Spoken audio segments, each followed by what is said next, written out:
Hello everyone, after a couple of months of waiting, we are back, and of course we are back with the bang. The Premier League, the Liga, and of course the Spanish La Liga are all back in action, and we're delighted to welcome you along to Sports Pizza, where there's a rendezvous for a conversation as always. As far as all the biggest sporting headlines go, we would dissect all of that and of course bring you up to speed with what you need to know going into the new season. Of course, Sports Pizza is always delighted to hear from you as well. Hit us up on social media, on Twitter, WhatsApp of course, as well as TikTok and Instagram at Sports Pizza across all social media channels. And of course we'll take a break. When we come back, we'll touch base with the stories because the Premier League is back in a bit.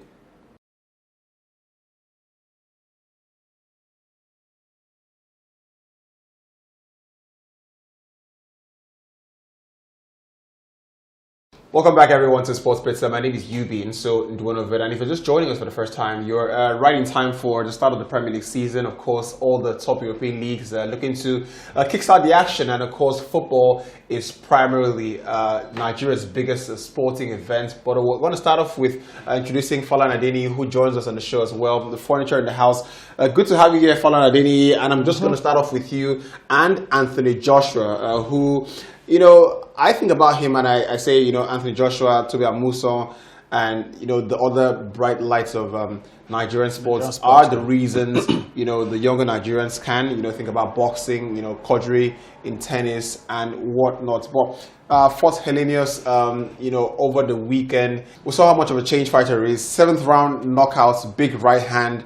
And there's a bit of an intriguing stuff to the story there because Helenius wasn't the guy who was supposed to fight. He was supposed to fight Dillian White. Dillian White, yeah. Tell me how much that, you know, plays on the mind of a boxer going to changing strategy, finding out last minute you're not fighting Dillian White anymore due to some drug, you know, charges, and ultimately fighting another player, or fighter rather, who is quite the fighter as well. But eventually won in the 7th round. That's all that matters, no? Yeah, eventually won. I mean, I think Joshua, what he had to do was just go back to the basics, normal boxing basics and what have you.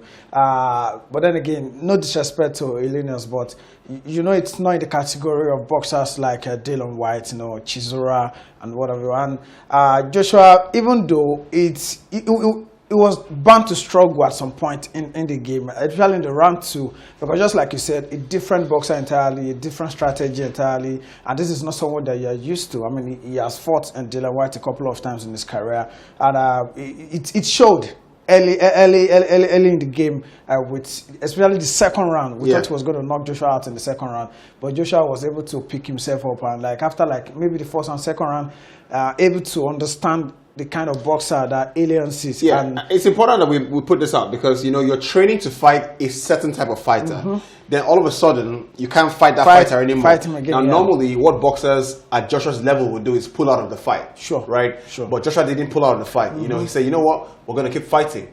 And, you know, the fight was there. So you can understand his early struggles, you know, trying to figure him out in the first 2 rounds. But once he figured him out, it was always a matter of when, not if. Exactly. And I think he wasn't, just like you said, he wasn't aware of his kind of boxing. Maybe he would have seen a couple of clips, of course, here and there, but it's not like he's not the popular name, if I'm allowed to say that. And after the first 2-3 rounds, he was able to understand, okay, this is the way he throws his punch, this is the way he protects himself. So I need to look out for. So this, exactly, and that was why he was able to knock him out as early as 7th round. I mean, we were when I saw the highlight of that fight, I was like, oh, now I understand why Joshua was able to knock him out in the 7th round, because he's a very open guy. Talking about Helenius, a very, very open guy, and he took advantage of that in the 7th round. Even though Joshua was, you know, he had a bloody, you know, nose and mouth, which is very unusual. When you go into a fight, you're gonna get punched, right? But of course, Deontay Wilder is the next potential fighter for Joshua, and this is something that scares lots of Nigerians, you know, who you know, are big fans of Anthony Joshua, myself included.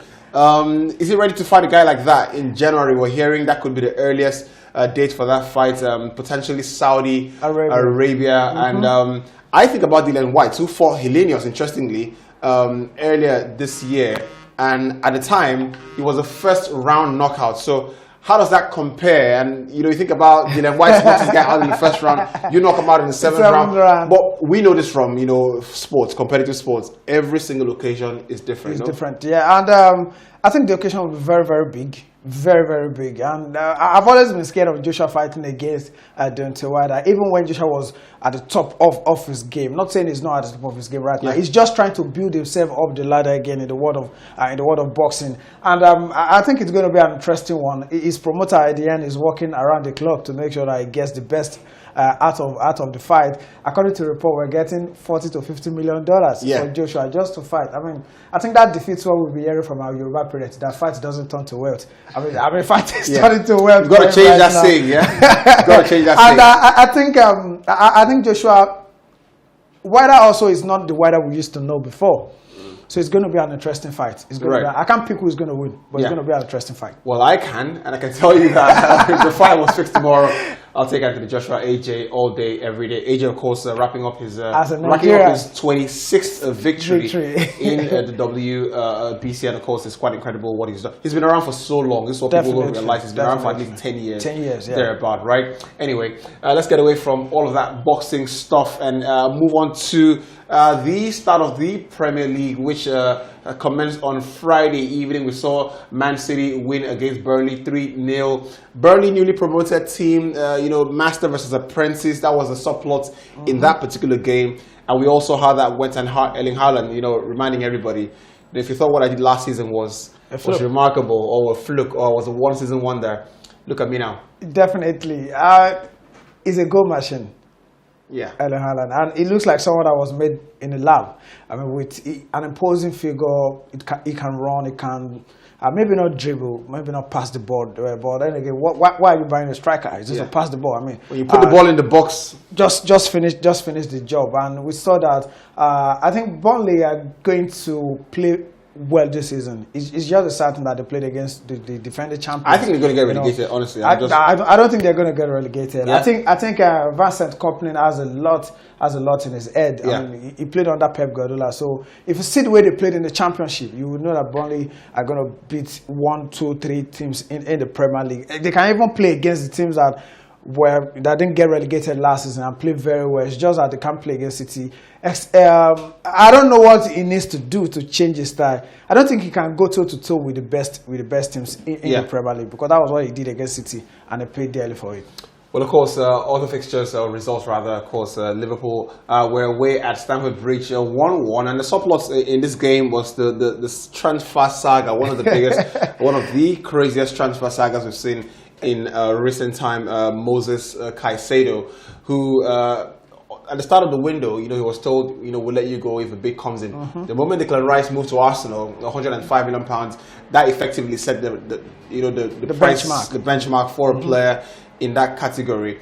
Liverpool, after months of negotiation with Southampton for Romeo Lavia, and Chelsea have been in the market and speaking to Brighton back and forth. I think they've had 3 bids rejected. Liverpool, in the middle of the night, go ahead and put in a bid, £110 million for Moses Caicedo. Brighton go ahead and agree the deal, but then it's up to the player, because as we traditionally know, it takes 3 parties to make a deal happen. Sure. Selling club, buying club, and the player. But 2 parties agreed, 1 party was left out of the conversation, and ultimately, Caicedo said, "Look, I want to go to Chelsea because I've given them my word." So, of course, step up on Sunday.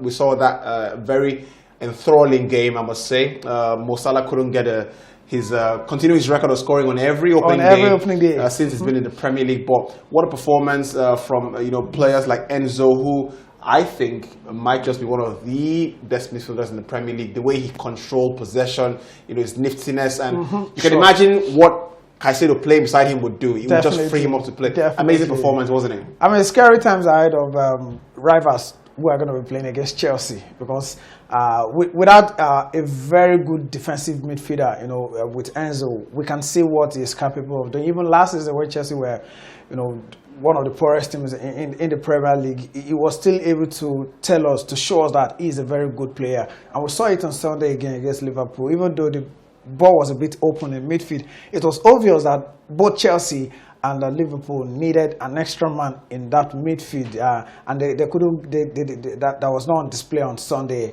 Enzo, to me, is looking like one of the best players in the Premier League right now. And with Moise Caicedo with him in midfield, Pochettino in dugout, Maybe, just maybe, Chelsea will be there competing for the Premier League. It might be too soon to say that, but you can't take away the fact, based on what we saw, based on what we saw over the weekend, defense, they look assured. Attack, maybe, just maybe, they need a player to replace Raheem Sterling in attack. But in midfield, I think with Moise Caicedo coming into that midfield, Chelsea look very formidable. Look very solid. From a Liverpool perspective, I've seen people say, Jurgen Klopp might get fired before January. It kind of feels like he hasn't solved the problems of the team. They're still pretty much a transition team. They can't, play and build up way your Arsenal, Man City team. They're more end-to-end, attack and defend, which puts a lot of strain on, the older players, the Van Dijks who are not maybe in their prime anymore. And look, could he be the first managerial casualty from? Is it time when you watch his team? Obviously, just one game, but when you watch his team, do you see that they've come to maybe the end of his ideas, and if the plan A doesn't work, then there's no plan at all? I don't think so, because if you look at the team he started with and the one he's had for the past 3-4 years, I think there's been a bit of refreshing in the team for Liverpool. Cody Gakpo is a new player, if we're going to go by that. Luis Diaz also, Darwin Núñez. So it's not the same set of players he had 3, 4, 5 years ago. We also have, maybe Jota also can be included in that list. Then we have McAllister, Szoboszlai. I think he's trying to refresh the team. So we don't have the case of players tired of his style of play. I think it's because he doesn't have enough players in that midfield. That is why we are having this particular conversation. That end-to-end is going to be there. That's what he played when he was at Mainz, when he was at Borussia Dortmund. And so I think he just needs to get a player, maybe a proper DM in that midfield. And Liverpool, they're back competing. And of course, Liverpool finishing off the game, a 1-1 with Chelsea there, and it was quite the game. If you haven't seen that game, you should find a way and catch the highlights, over, maybe over lunch or something like that. Let's pick a story which was quite pivotal to the transfer window being one of the best we've seen in the last couple of seasons. Harry Kane finally completing a move to Bayern Munich, which saw Tottenham play at a 2-2 draw with Brentford. Look, in the end, Harry Kane ultimately left to Germany, but of course Tottenham looked like they were going to, beat Brentford in the opening exchanges of the game, but Brentford came back in it. But you think about Tottenham, and now they've sold Harry Kane for £100 million. They've got to reinvest that money into the team, right? When you watch them with Ange Postecoglou, does he feel like he could get the team back? I like the way he plays, for example. I don't think so. I think they're still going to struggle a bit with him, because if you look at the Tottenham Hotspur team, a couple of new signings also were brought in. The goalkeeper and the defender that paired Sergio Romero at some point. Also, we still have Bissouma being brought back into the team. Maddison who look good, by the way. Who look good. And Maddison also. I think they're still short, of a striker and a central midfielder. Right. I think they need that, because Skip is not your normal central midfielder. Forget about Skip, he's not going to play. You're going to play. Then I think Richarlison will not get you 15 to 20 league goals. Not even talk of the standard of Harry Kane. A striker that could get you 15, 20 minutes goals. I think Richarlison is not that player. So I think the coach still has a lot to do. I don't know what they can do in the transfer market. What do you make about Harry Kane not winning his first trophy at Bayern Munich, which is quite incredible? Everybody says you need to go to Germany. And you make the flight, you get registered before 2 o'clock. The game is at 7 o'clock, thereabout. And you find a way not to win. Obviously not his fault, but I get the feeling that Thomas Tuchel might be one of the managers who might get fired early. I personally believe that Bayern Munich are just, I think they hate to admit it, that they may have made a mistake letting Nagelsmann go. But with every game he plays, Thomas Tuchel, it becomes he more just obvious. makes a burst of ideas. And one thing about Harry Kane is that you can take Harry Kane out of Tottenham. But you can't take Tottenham out of Harry Kane. Nice. And I think Bayern will be looking at options now in the market. Talking Still about options after signing Harry Kane. Talking about coaches. About coaches right now, because 5-6 games into the season, if they don't see an improvement, from Thomas Tuchel, then they'll probably come out to admit to us that, okay, because I'm very sure privately they will be admitting that we made a mistake. Remember, they fired his bosses, the guys who hired him. Exactly. So I think they will come out to tell us, okay, the Thomas Tuchel project is not going to work. Sorry, we have to let it go. We apologize and we move forward, right? Of course, we've got to apologize because we're going to take another break on the show. When we come back, we would get into the Arsenal, who started their Premier League season with a bang, and star boy Bukayo Saka at the heart of it all.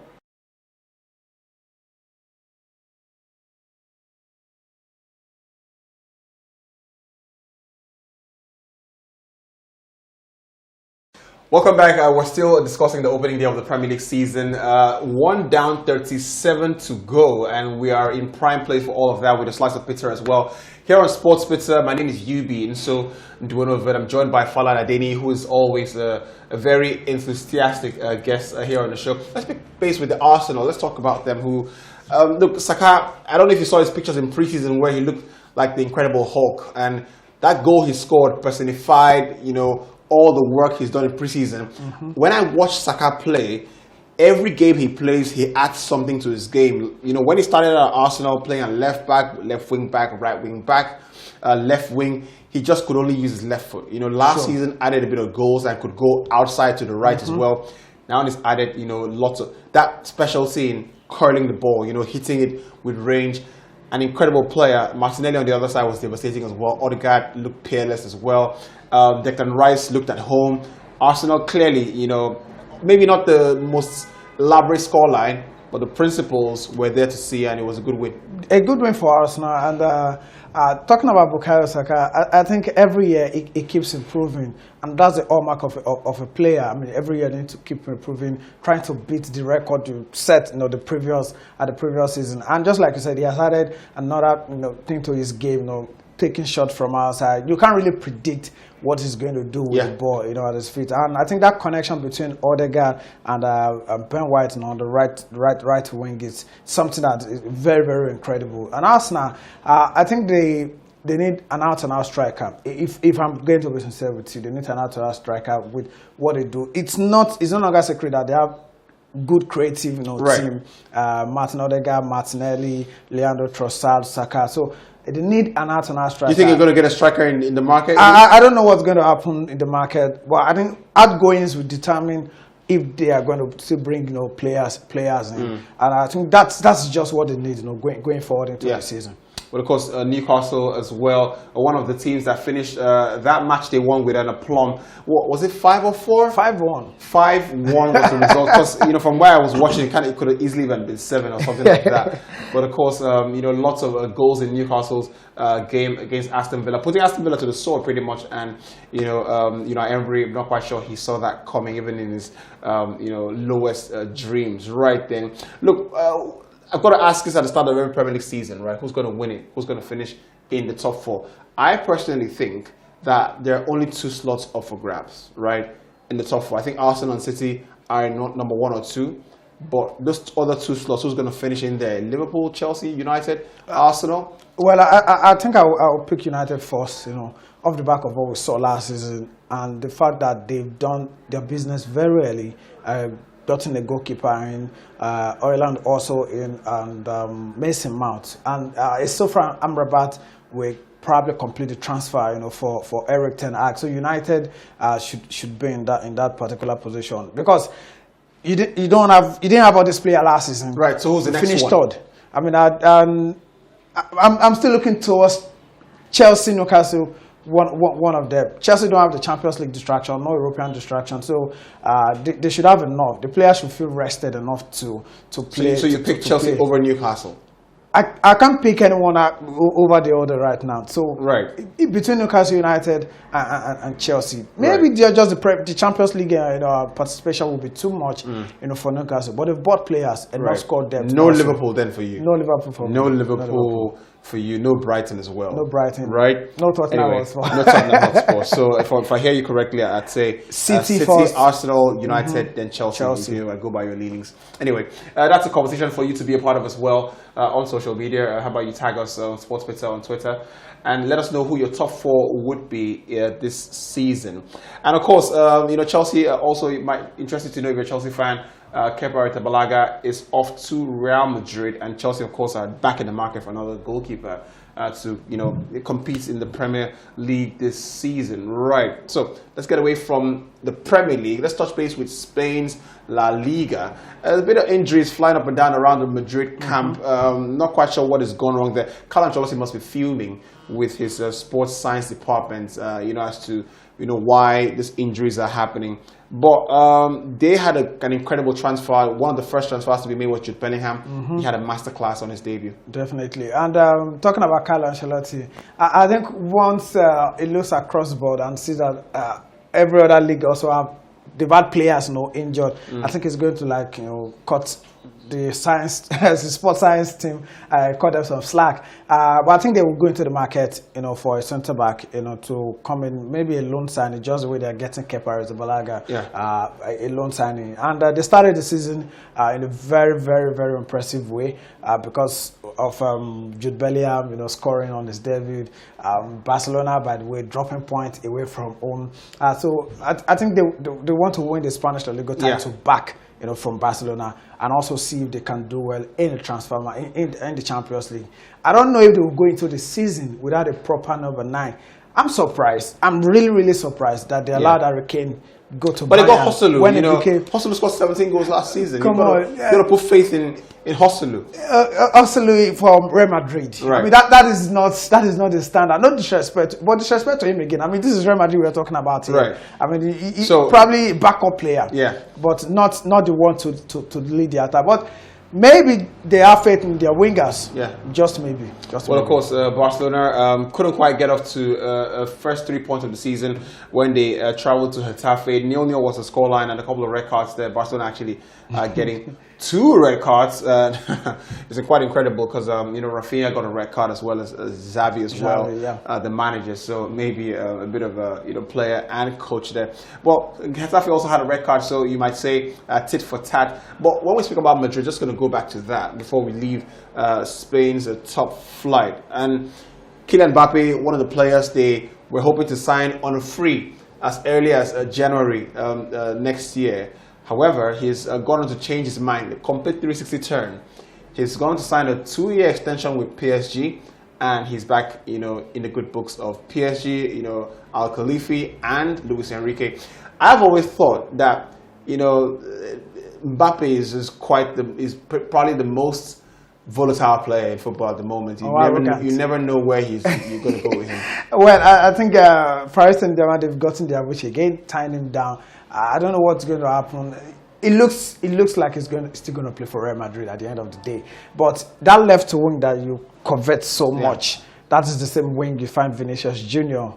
So I don't know how he's going to do. He doesn't want to play as an out-and-out striker. Yeah. We know that already. I think coming back into the team is the best possible decision for everyone. I tell you what I think happened, right? I thought I saw Haaland score the first 2 goals and said, "That's my Ballon d'Or play."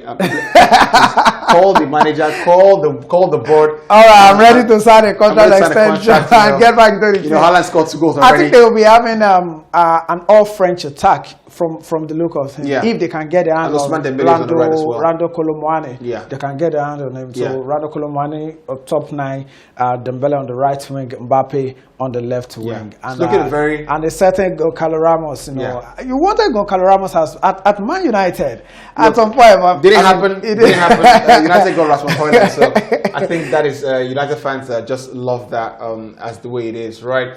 Anyway, let's get away from that now. Let's touch base with another story which I've been pretty much dying to speak about. When you think about Atletico Madrid and how they managed to challenge, they've been quiet all through. They've been quiet. They've been quiet, and I don't think they're going to challenge for the title this season again, just like we saw last season. Though they still have most of their players, Antoine Griezmann still with them. João Felix, who I think before the end of this transfer market, will probably be seeing him moving to another club. Not too sure, but most likely moving to another club. So I think a top 4 position. They will be able to take that. Looks like it. Let's wrap up the show. This nice episode with a story about Neymar. And when you think about Neymar, and a lot of people will tell you, depending on who you speak to, will tell you, outside of Ronaldo and Messi in the last 15 years, he's the best player of his generation as No well. evidence to back down. Right. I mean, won a Champions League, won a treble with Barcelona. Yeah, of course. Right. The most expensive player in the world till date. He's now made another move to Saudi Arabia. I'm not quite sure if you've heard the salary that's on offer, right? And this is where, we close the computer because we are in the wrong profession. 250 million euros a year is whatever offer. you do, make sure your kids, make sure they play football. Whatever you do, because from here, I don't think the money is going to reduce. It will keep going high.